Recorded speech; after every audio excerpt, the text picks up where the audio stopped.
Section 3.3.4. The following data represent the number of people aged 25 to 64 years covered by health insurance, private or government, in 2018. We want to be able to approximate the mean and the standard deviation for age. So what we've done is we're going to create a table. So the first column is going to represent age, and you can see that the age is 25 to 34 for the first class, 35 to 44 in the second class, 45 to 54 in the third class, and 55 to 64 in the last class. And then we can see the frequencies. This is the number of millions. So we have 23.5, 36.9, 35.7, and 21.9. Now the first thing we need to do is we need to find the sum of the frequencies. So we're going to go ahead and then find the sum. We add all these numbers up, we get 118. Okay, now the next thing we want to do is now we want to be able to find the mean. So in order to find the mean, what we're going to have to do is we have to create two columns. One for the midpoint, and then one for the midpoint times the frequency. Okay, so how do we find the first midpoint? Well, the first midpoint is we need to take the value of the lower class limits, which is 25 and 35. We're going to add them together and divide it by 2 to get 30. So we're going to take that midpoint of 30, and then we're going to multiply it by the frequency of 23.5 to get 705. Okay, next, we want to find the midpoint between 35 and 45. So 35 plus 45 divided by 2 gives us 40.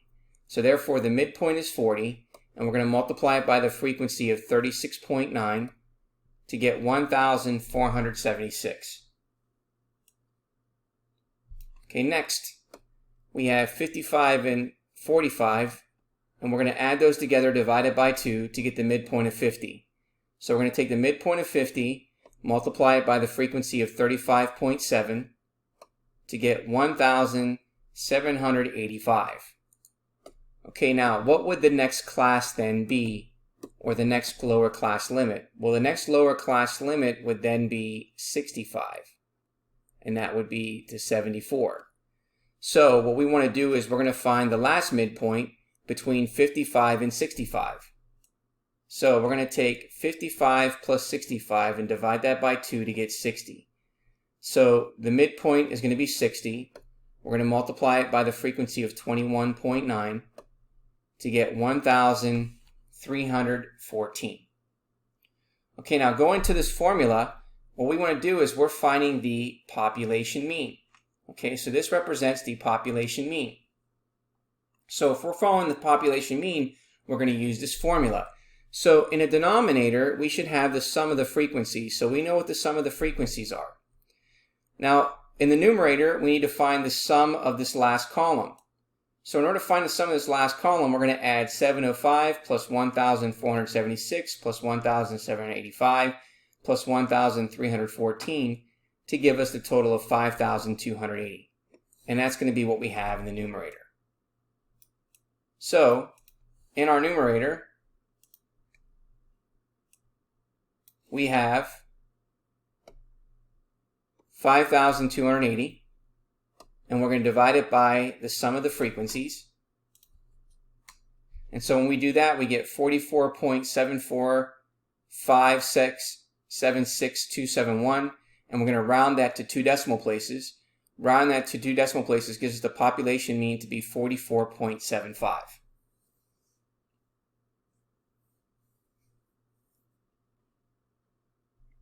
Okay, so now what we want to do is we want to find the standard deviation, but this is the population standard deviation.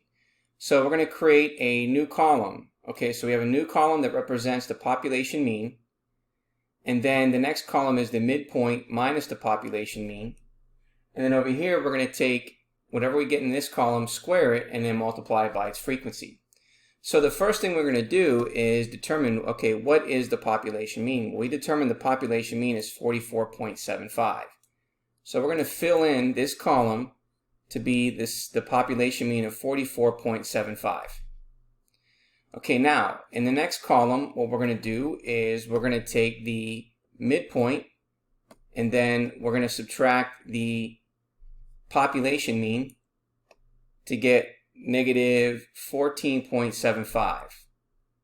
So we're going to take this negative 14.75, we're going to square it, and then multiply it by the frequency of 23.5 to get 5,112.71875. Okay, next, we're going to take the midpoint of 40, and then we're going to subtract the population mean of 44.75 to get negative 4.75.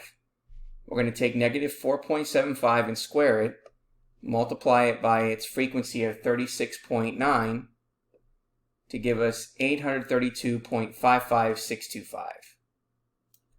Okay, next, we're going to take the midpoint of 50, subtract the population mean of 44.75 to get 5.25.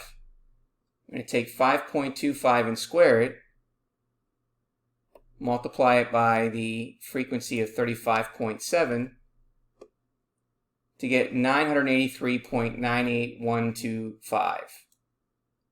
Okay, and the last one, we're going to take the midpoint of 60, and then we're going to subtract the population mean of 44.75 to give us 15.25. We're going to take 15.25 and square it, multiply it by its frequency of 21.9, and then we get the result of 5,093.11875. Okay, now, in the formula now, okay, this is the population standard deviation. So we want to add up the total in the last column there, and then we're going to divide it by the total of the frequency, which is there, 118. So let's first add up the total here. So when we add up the total for the last column, we get 12,022.375. So using this formula, okay, so we can see that our numerator is the 12,022.375, dividing it by 118, which is the sum of the frequencies. And again, we're using the population standard deviation formula. And then we're going to take the square root of that number. So when we do that, we end up getting 10.0937869. And then rounding this to 2 decimal places gives us the population standard deviation of 10.09.